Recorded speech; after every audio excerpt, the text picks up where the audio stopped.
The next day, so after we found out the truth. It was a strange day where Mion was desperate to regain her composure. Every time our eyes met, she would say that she had something to do or she had to use their washroom and ran off. A run off. Unable to just watch, Rena was taking care of her the entire time. Mion, she's acting totally strange today. I know the whole story, but it's hard to explain. There are times when girls are emotionally unstable. It's best to just leave her alone. Hmm. Turning around, I saw Rena calling me from the hallway. I wondered what it was. Keiichi, over here, over here. What is it? Calling me over like this? Is it a secret? Um, that is. It looks like it was a disaster. uh, yeah. Nichan seems pretty broken, but I somehow got her working again. I'm surprised you managed it. How did you exactly? Same way I do with the television. Just come at it from a 45-degree angle and hiya! Beat the crap out of the TV. Saying that, she made a chopping motion. You know, I can't tell if you're joking or not, right? She'll be fine by tomorrow. Also, there's something I want you to do, Keiichi. I didn't mean to do anything wrong, but I still feel guilty. I'm listening. Thanks. You see, Michon is just going to pretend the last few days never happened. Never happened, huh? I see. Well, that's one way to run from it. So you see, Keiichi, could you pretend too? Then Michan can go back to normal. Just doing something as simple as that. Is it really going to be okay? Please, until Michan gets her feelings in order, just go with it. Okay, I got it. Never a good thing to do. Uh, Even though I shouldn't have been at fault, for some reason I felt guilty. The one at fault here was the one who knew about the entire situation and pretended to be Mion for an entire day, Shion. But she never once said that she was Mion. What am I supposed to be angry at? Seeing me stomping the ground impatiently, Rena giggled. But Keiichi, you knew as well that Michan has some cute things about her. Rena talked in a calm voice as her hair rustled in the wind. Yeah, I know that she'll never let it be boring. Good. Following this curt reply, Rena looked up at the sky and stretched.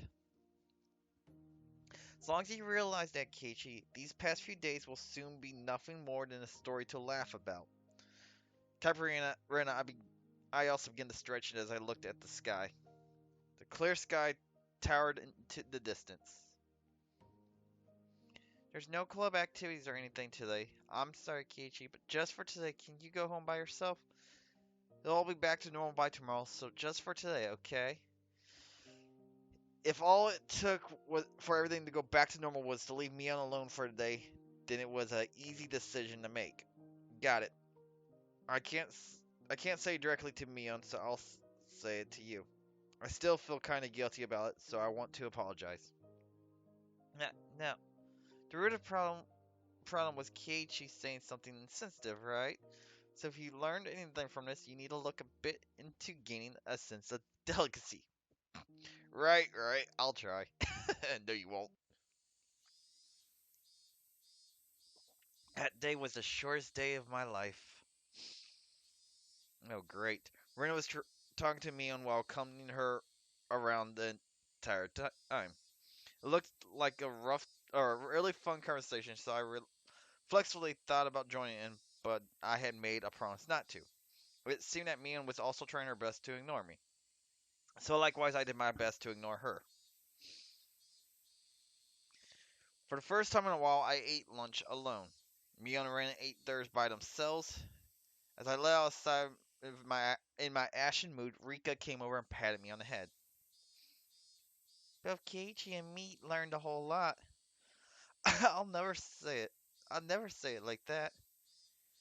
Or I'd never say it like that. It made it sound like we were having romantic problems. I didn't like that one bit. Hopefully the teacher wouldn't notice and call us to the staff room after school or something. I'm sure that Keiichi will grow up to be a wonderful adult. Pat, pat. Rika is the studious type, so maybe you'll grow up to be an amazingly wonderful adult. Of course, when I grow up, I'll be super amazing. When I grow up, I'll be an amazing lady, you know. No matter how old you get, you'll still be a brat. You can put money on it. What do you mean? What did you? What did you say?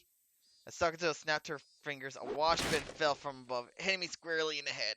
Ow! What do you think you're? What do you think you're doing, Sakato?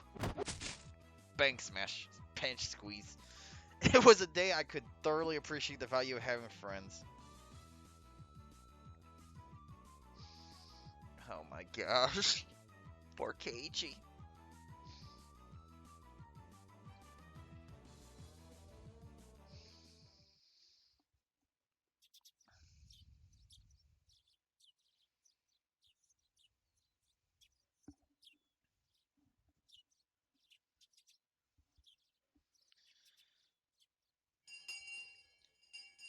End of school. Today was Saturday, so school ended in the blink of an eye. It really felt good to go home with the sun so high in the sky. On any other day, our club would have been up to mischief doing our ample after school time, but today Rika had a rehearsal for tomorrow's Watanashi to go to. How's that going, Rika?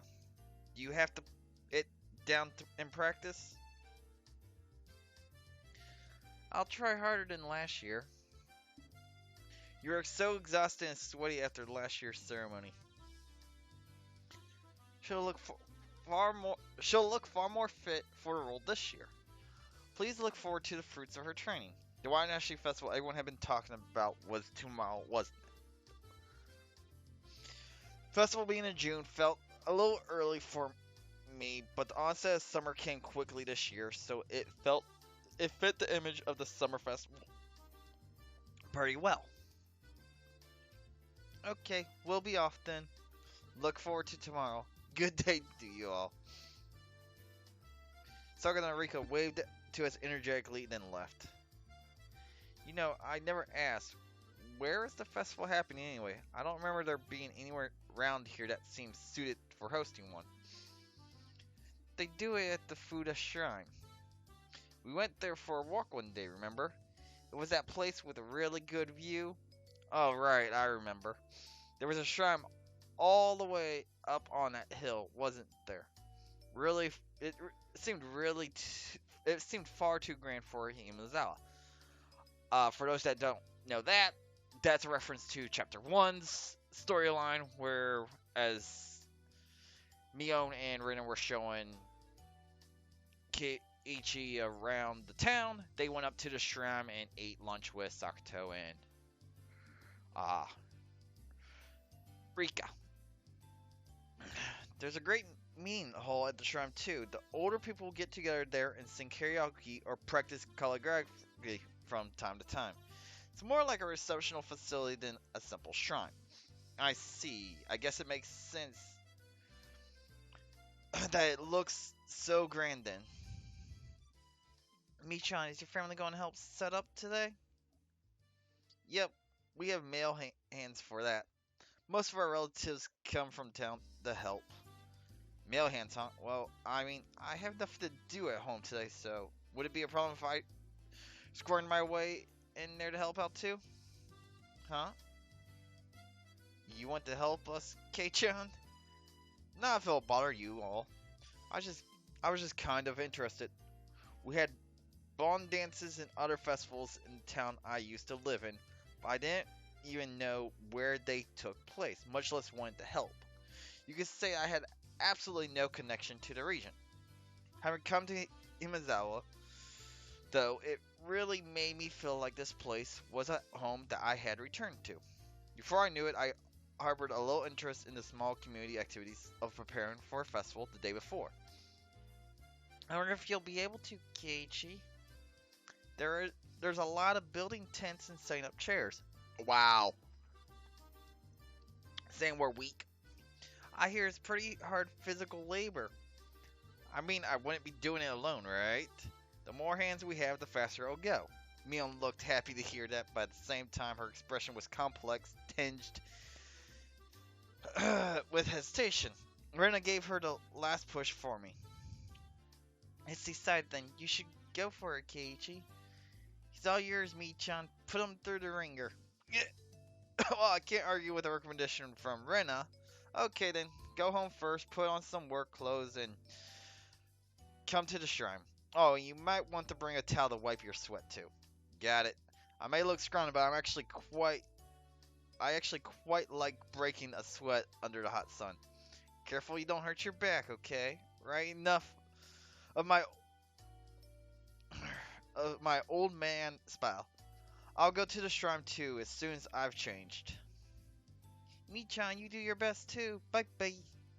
Mion waved vigorously to us and left. As far as I could tell from her gallant retreating figure, she seemed to have recovered from the weak state she had yesterday.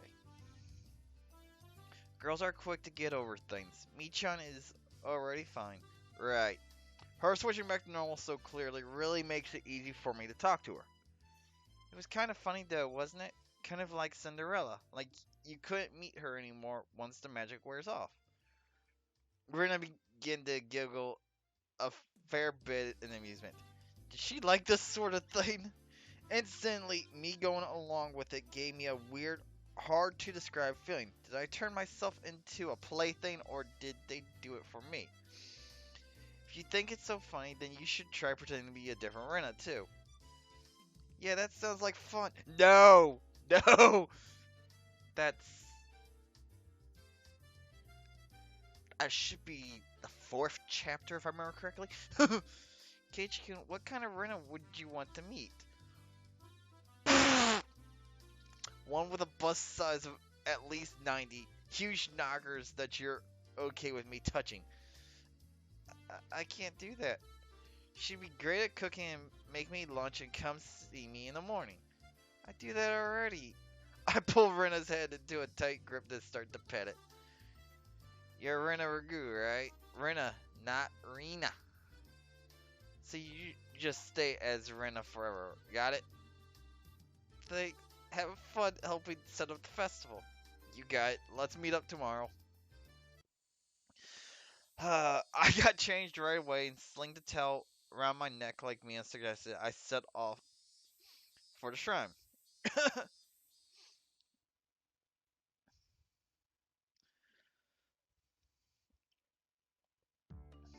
At the shrine, there were more people than you would imagine even lived in Himazawa there.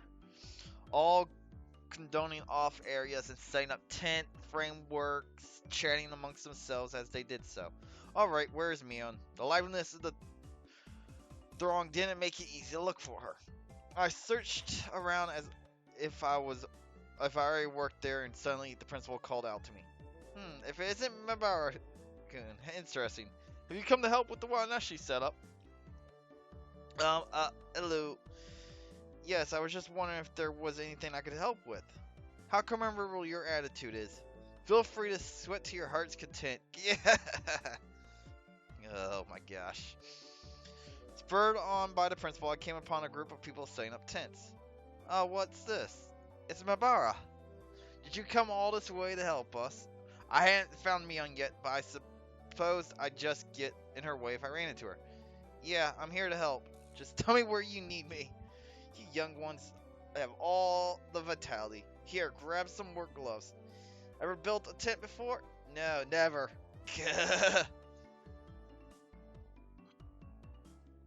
Delighting in teaching a new skill to someone younger, plenty of people happily taught me all sorts of things. Okay, kid, go inside the tent, tie up just the cords for the top. After that, we'll stand it up and tie the rest of them. Butterfly knots are okay, right? There and there. All done? We're standing it up. 1, 2, 3. What was once nothing more than a collapsed tent was raised on 4 splendid legs before my eyes in mere moments. Whoa, seeing it put together like this is actually pretty moving. Come on, no time to stare and wonder. We got a lot more to do. We packed the tents into the truck, so go get them from there. They're heavy, so take someone with you. Nah, I'm good. I may look strong, but I'm actually pretty strong. They look light enough, so I thought they weren't, but they're heavy. That's why I told you to have someone help. Come on. Said the man, lifting it up with a grunt and taking it away under his arm. Here, I'm weak where these old guys all have superhuman strength. Let's go. You're the youngest one here, so we're going to make you sweat for it. Do your best. Beer after work is the best. I'm a minor. Juice in your case, damn it. Sweat dripped from my body. I had been fully and completely absorbed in helping them.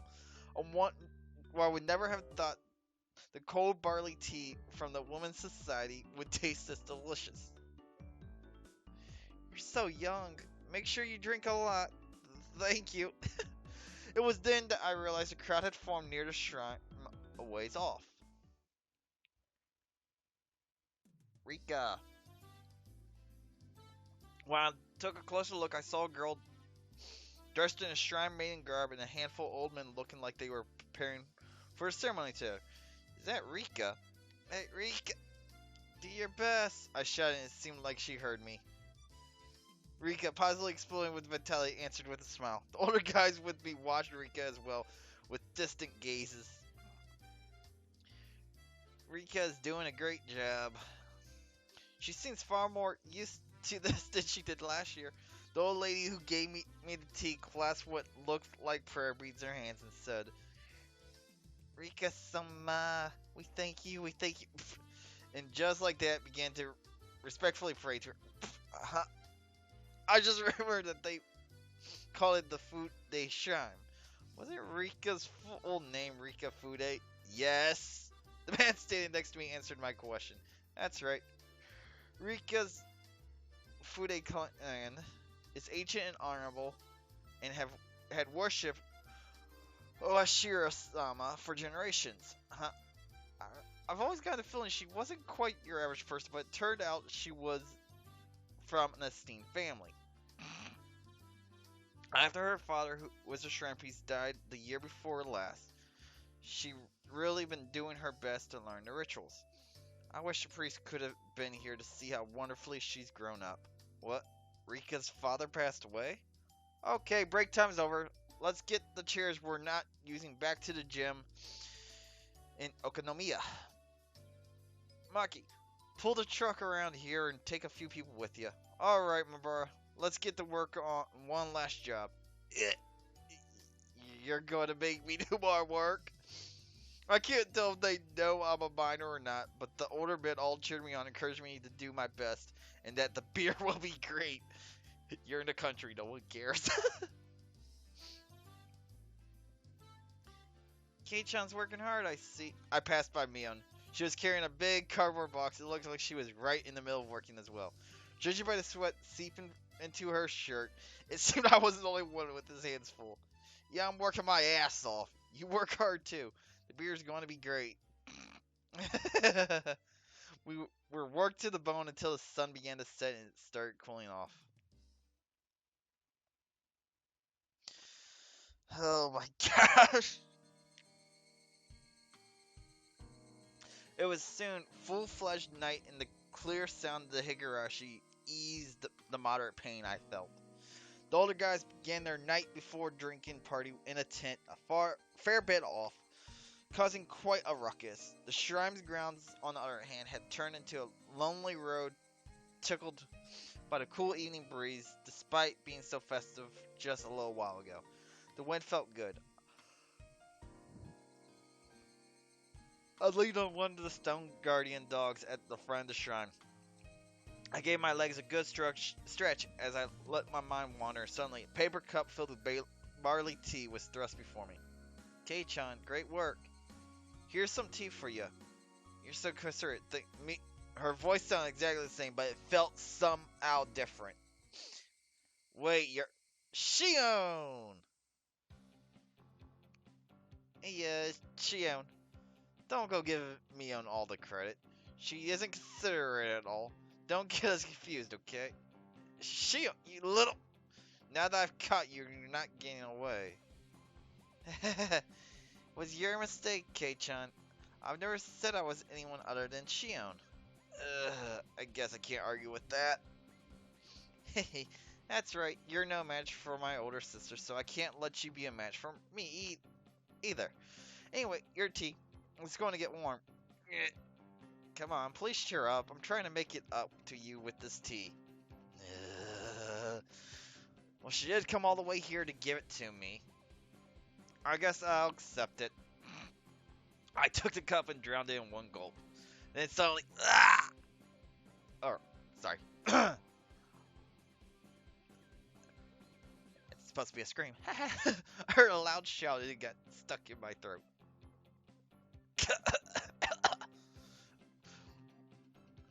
Which one is it this time? Is it the real Mion? Shion?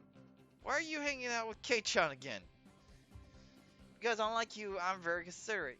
Kei-chan was this way, I couldn't leave him alone, so I brought him some tea. By the way, why are you holding 2 cups of tea? Mion's face went bright red and she tried to hide the paper cups behind her back. Well, this is... There's no way you, such a rough, timid, good sister of mine, would ever briskly bring a male classmate tea, is there? So what are they? What are those cups? 2 cups of tea. These are, well, right. I was just so thirsty I figured I'd drink too. That's so like you. Come on, chug, chug. As Shion cheered her at here, Mion down both cups of tea, one after the other. What a fabulous drink that was. I expected nothing less from you. Kei-chan, you give her a hand too. Wait, suddenly the situation has gotten unbelievable. Mion doesn't usually get manipulated so easily like that. I've known for a while now, but Shion is terrifying. Mion, you can't hold your own against Shion? I hate her. And lately, I hate her even more. Just then, I heard a snap of a camera shutter. Tomike! Good evening. The festival is coming up tomorrow. Thanks for all your hard work staying up today. Good evening. Oh, Shion-chan. It's quite unusual for you to come here. Oh, hey, it's Tomike and Takano. Good evening. It's been a while, hasn't it? So, you're the transfer student I've been hearing about, Keiichi Mabara, right? You really did a bang-up job today. I'm impressed. Feel like I've seen this photographer guy before. Have we met before? I'm glad you remembered. We passed many times on the road, Keiichi. I'm Tomike. I'm a freelancing photographer from Tokyo. Then do you recognize me? I'm sorry, but I don't. She's Mio Takano. Do you remember when you were at the doctor's office when you still had a cold, Kei-chan? Mio is one of the nurses who works there. Call me Takano. Ugh. I can't ever get her name just to come out. Pleased to meet you. I wonder if she squeeze over them like like in the shrine storeroom. Okay, very thoughtful of you.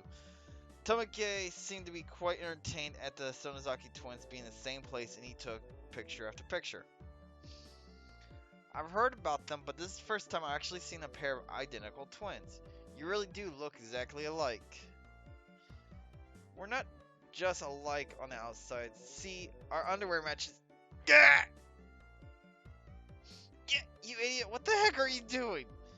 These have never been as lively as when the 2 of them are together. I thought they were exactly the same at first, but I've started to get a handle on which one is which. Mion is Mion and Shion. Well, she seems a far better actor than Mion was. In the first place, somebody that could spur Mion so easily wouldn't have shown such weakness to those lard buckets at Angel Mart. If that was the case, then that cowardly behavior from that day was all it was all a complete act. They may they were even more alike when they were little. I hear even their parents had a hard time telling which was which. That's real easy to imagine. I totally understand what they must have gone through. Tomoko gave me a kind of odd look, but explaining would have been a pain, so I didn't bother. Tomate, are you going straight back to Tokyo after you get your pictures at the festival? Yep, though I'd rather just stay here forever. Silly adult things, that's all. I hope your photos win a fabulous prize soon. I've been praying for it. Thanks. Next time I come, I'll bring the pictures I took of you all today. My bro, you did a lot of work today. You must be tired from all the physical labor you're not used to. Huh? Well, I'm tired, but it was still pretty fun. Ah, youth, I'm so jealous. Takano smiled with an adult elegance that no one in my circle of friends possessed.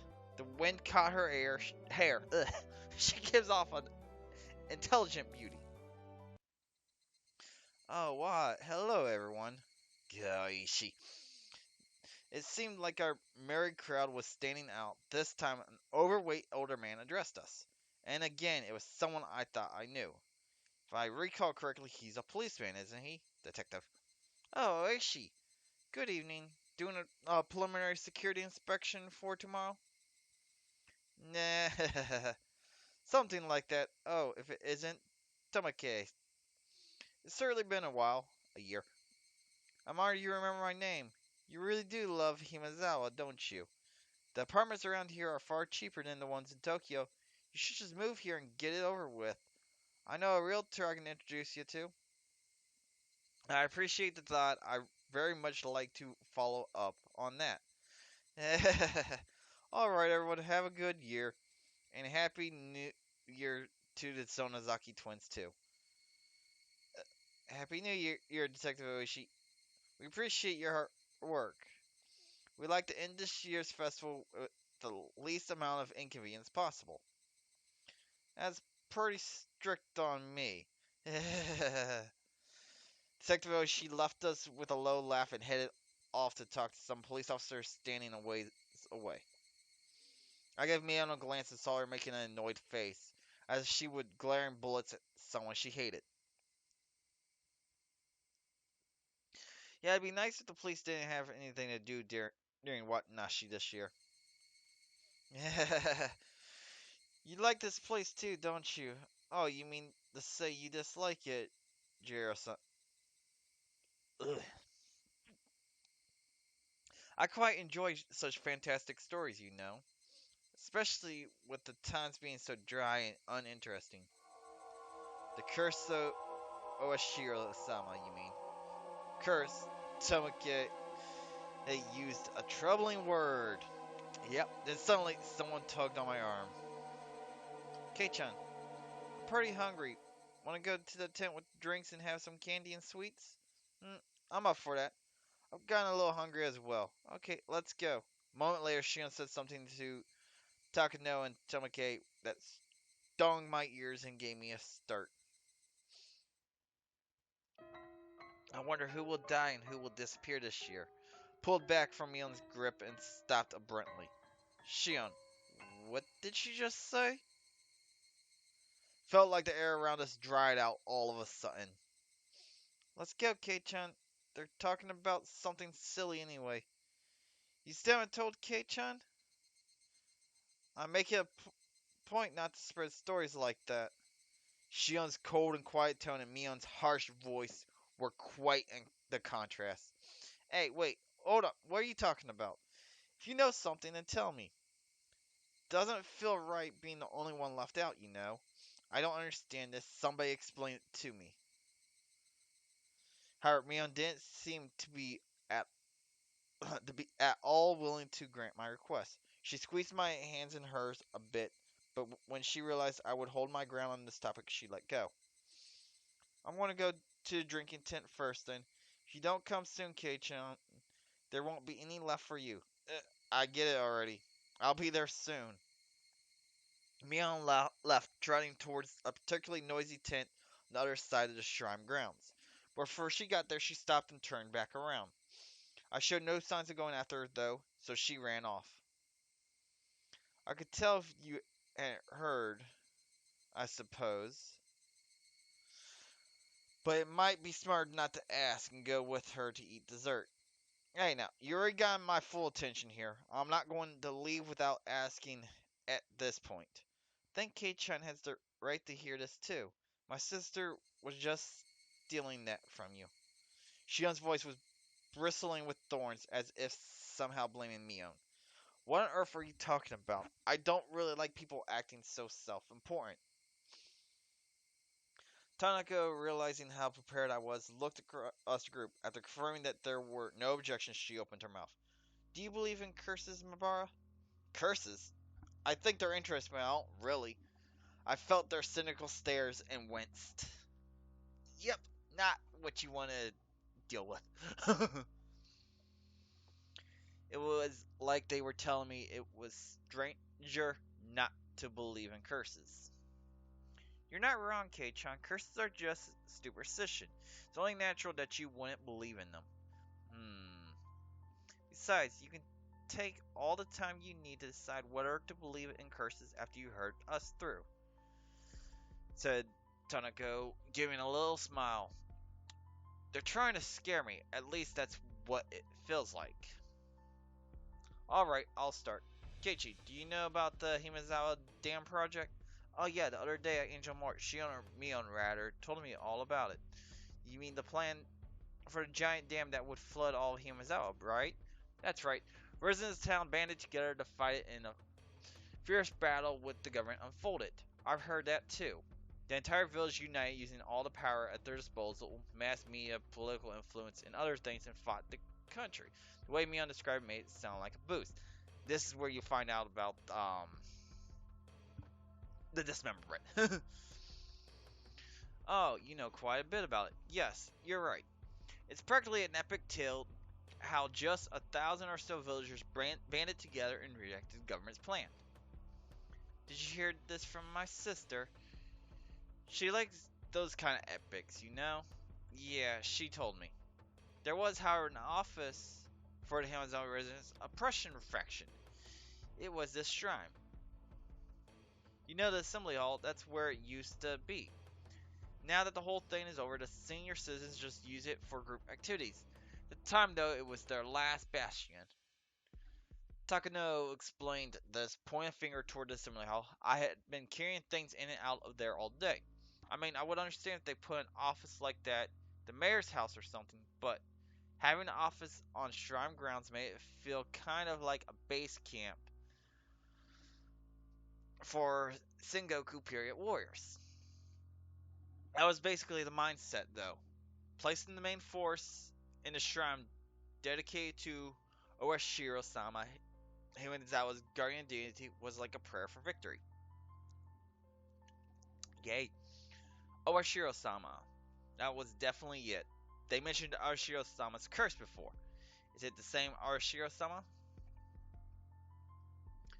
Do you know about Oashiro-sama, Keiichi? It's the name of the god worshipped at the shrine. Said that he protects all of Himazawa. Well, I don't really know much about him. I see. I think Takano knows more about the rest. Tag, you're it. Well, that is generally the whole story. Oashiro-sama is an ancient god passed down in Himazawa, and the villagers say he has been protecting this sanctuary from the poisons of the outside world. So essentially, he's a basic standard guardian deity. I guess you can find that sort of god anywhere you go. There's research into whether worshipping Oashiro-sama is a manifestation of a kind of elitism too. What I mean is that the worshippers might think of themselves as certain people. Believing yourself chosen, a nationalist belief that you are part of a superior race or that you're a special clan chosen by the gods.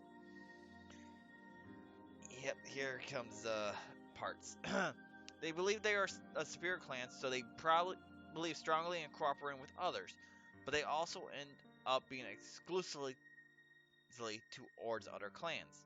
I won't go into too much detail, but it's the sort of national and religious ideas that lead to wars. Fudes, Hojos, Sonozaki, um, those are three of the great clans in the town. Of course, that goes for Japan too. A long time ago, the people of Heaven strongly believed themselves different from humans, that they were above them. They believed that interaction with the lower world would sully their souls. So everyone believed that if one from the lower world came to the village, they would be sullied and suffer the wrath of Urashio-sama. Apparently, that kept everyone away. Villages that hate outsiders come up all the time in Kendachi novels. This was once the run-of-the-mill village of xenophobes. Well, though they denied to preserve their pride, it was all a long time ago after all. Things were Things are different now. Shion followed up quickly, having sensed the thorns in Tomoke's words. Tomoke, embarrassed at what he said, scratched at his head. So this shrine worships Orishiro-sama, thinks of Himizawa as holy ground, and it's a symbol of their tradition, the hatred of the outside world. I get it. So that's why they chose the shrine of Himizawa's guardian spirit as their base of operations, to resist the Sully Dam construction project that came from the outside. Correct. Smiled Takano, pleased. She must dislike stupid people. Superstition, every last bit of it. The villagers gave everything despite desperate to oppose the dam construction, and right in the midst of it, the incident drove home the finishing blow. Instant. Orishio-sama's curse. The person, man- the person managing the construction site of the Himizawa Dam was murdered 4 years ago, I believe. Yes, there have been 5 events, including this arc. It took the newspapers by storm. Do you remember it? No, not really. He had a fight with a samurai and was beaten to death with a pickaxe. His limbs and head were torn off and the remains disposed of. One of those dismemberment homicides. They were all the rage at one point. Such a gruesome incident, but it was just that, an incident. Person caused the incident after all, should they really put it down to the curse? That's not the curse. Then the following year, the man who had organized Himizawa's group of damn protonists, he fell from a cliff while on vacation and died. Apparently, it was an accident. Of course, most of Himizawa was hostile towards him. The police were all over the case as if it were a homicide, but in the end it was judged an accident. Now, it's an accident. This is the most curse-like one, but still far-fetched. Then, on the next year, this time the priest of the shrine contracted an unknown illness and suddenly died. They're missing parts of this. I'm actually hoping that they actually explain it here. This may sound a little rude, but the old priest was kind of a wait-and-see type. The whole village was in uproar about the dam, but he just kind of didn't seem to want to bother. The shrine was a symbol of opposition movement in its priest, while his attitude worked against him. The villagers at the time had hoped for a leader, but their hopes were betrayed. Some people were apparently pretty angry too. So at the time, all the older people were like, "This is Orishio-sama's curse." That's what they said. It did seem like every year, dam-related people the village had resentment toward were dying. It was pretty creepy. Oh, and also, it's interesting. All these incidents and accidents always happen on the night at the Wanashi festival. Boom. What? See, it's starting to sound like a curse now, isn't it? Did the year after that, so last year. In other words, last year, the sister-in-law of the man who was the leader of the damn participants, the one who accidentally died, was discovered dead, having been beaten to death. Of course, they caught that criminal. No, you did not. See, it really seems like a curse, huh? 4 years in a row, Each one of the incidents and accidents were relatively commonplace, but every single one of them happened on the night of the festival worshipping Oshio-sama. That's not normal. The old folks have been blindly accepting Oshio-sama's curse because of incidents these past few years. Even younger people too. At first they thought it was stupid, but now nobody makes fun of it. Yeah, I can see where she's coming from.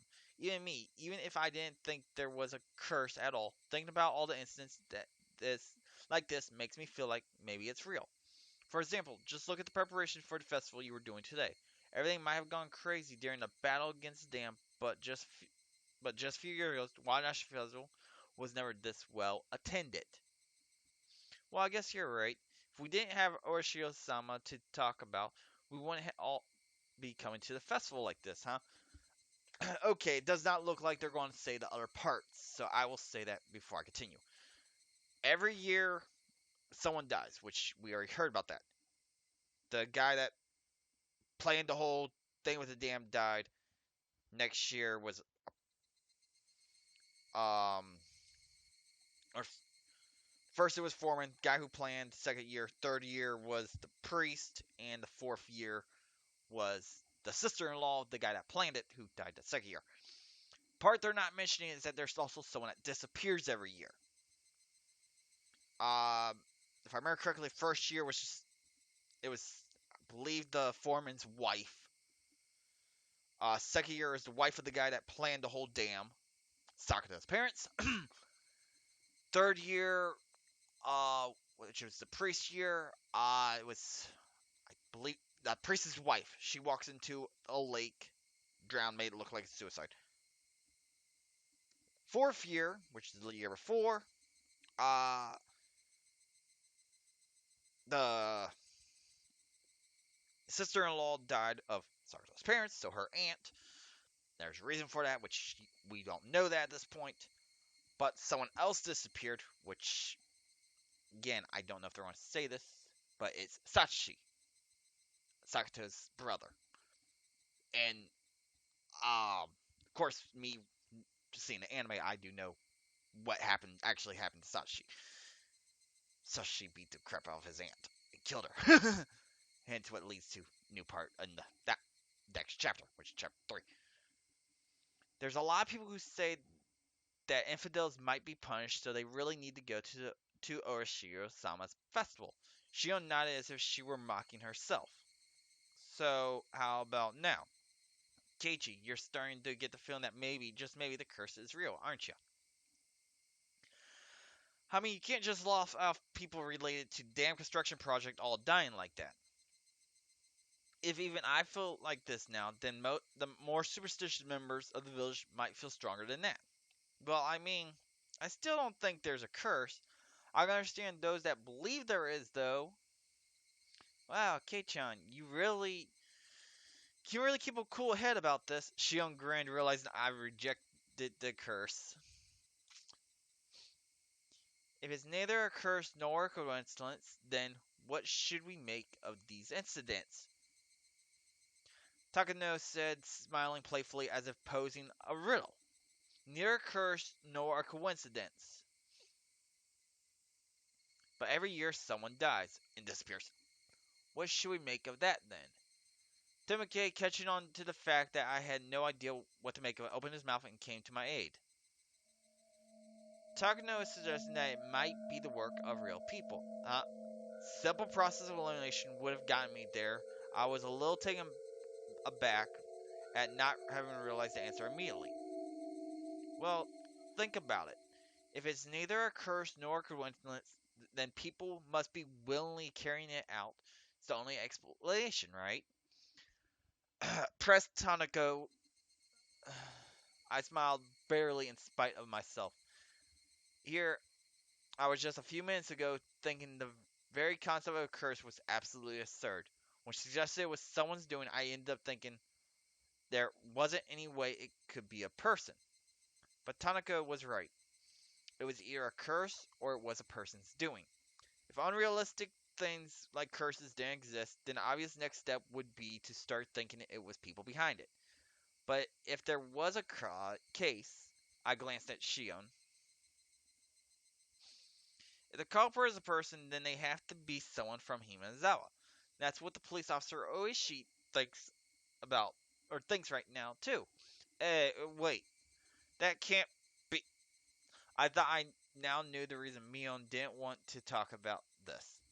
If Orishima's curse really existed, then that's fine. It would be divine judgment for the damn project business. However, if Orishima's curse didn't exist, which it obviously didn't, then the culprit would most likely be someone from Himazawa. The villagers had worked desperately to oppose the damn construction project. I knew they had used all sorts of methods to fight against it. If one of those methods was, maybe, people whispered that Ursula-sama could be the doing of a secret group in the damn resistance movement. Shion dryly put words to my exact thoughts. For those that did not see Chapter 1, as I said, it's happened for 5 years, that's why I said that. Chapter 1 incident was Tomoke and Tamako both disappeared. Tomoke had his throat scratched open. Tamako was the one that disappeared. After that, Keiichi started speculating that Rena and Mion were trying to kill him. Ended up killing them both with a baseball bat. And as he was talking to Oishi, trying to report everything, scratched his own neck open. That's what happened with the Wanashi. Last arc. New arc, we'll see what happens. Of course, I didn't expect it. She was from Hamazawa, so I didn't think she would come out and say it herself. If you calm down and think about it, anyone would come to the same conclusion. There wouldn't be a motive for anyone but people who benefit from opposing the dam project, right? I guess that's true. Admitting to the existence of a darker side of the dam conflict would be rude to Mion, who spoke of it so highly. So I couldn't just accept Shion's seemingly logical viewpoint. One more thing, the police probably don't know this. There's proof that someone in Himazawa commits these crimes, and the people of Himazawa know it. Huh? What? Shion rebukes me to keep my voice down. Sorry, but this proof, what is it? It's the fact that one person dies and one more person disappears. There. One more person disappears. Did that mean that someone besides the one who died from the curse was a sacrifice? What do you mean by disappear? Demon away. They just vanish and you'll never see them again? That's right. Suddenly and without a trace. As she spoke, she was pretending to do a trick with her hands, since she were making a magician's hat disappear. One dies a mysterious death and one disappears, never to be seen again. Strange vanishing act. But then why? How's that equivalent to someone from Himazawa being the culprit? Well, actually, Himazawa has this one really old legend, demon in a way. It's about how people offer sacrifices to Orishiyo-sama to calm his wrath. Sacrifices? Yes. They say they used to wrap a living person up in a bamboo mat and let them slowly sink down into a bottomless swamp. Kind drifting. Takano Thorough explaining something pretty terrible has a look of glee on her face as she did so. As far as I can glean from the literature, it actually took 3 days and 3 nights for them to sink. See, even people a long time ago liked symbolism. As the body sunk, Orishima's anger would be quelled. Both were submerged into the deep. Tamako was the only one laughing at this. Was she telling a joke or something? Shion didn't move to deny it, but I felt a difference in temperature between her cold expression and Tanako's. This whole conversation, well, I think you can imagine after hearing it, but it's a secret history of Himazawa. Everyone who has been in Himazawa for a long time knows it, but they don't talk about it. Takano's not from here, but she knows quite a lot. She really likes local history, folk legend, stuff like that. She learned about it all by herself, too. I'm really not that amazing, just curious, that's all. Like a child. I just want to see scary things for the fun of it. Tomoke laughed a little bit embarrassed. Wait a minute. What does that mean? The other person who disappears during the instance, you're saying they're offered as a sacrifice? Yeah. Shion answered with one word before anyone else can speak. Someone dies and someone disappears. Hmm. Well, whether they actually get sacrificed or not is a different issue. But every time something happened past one person died or one person disappeared.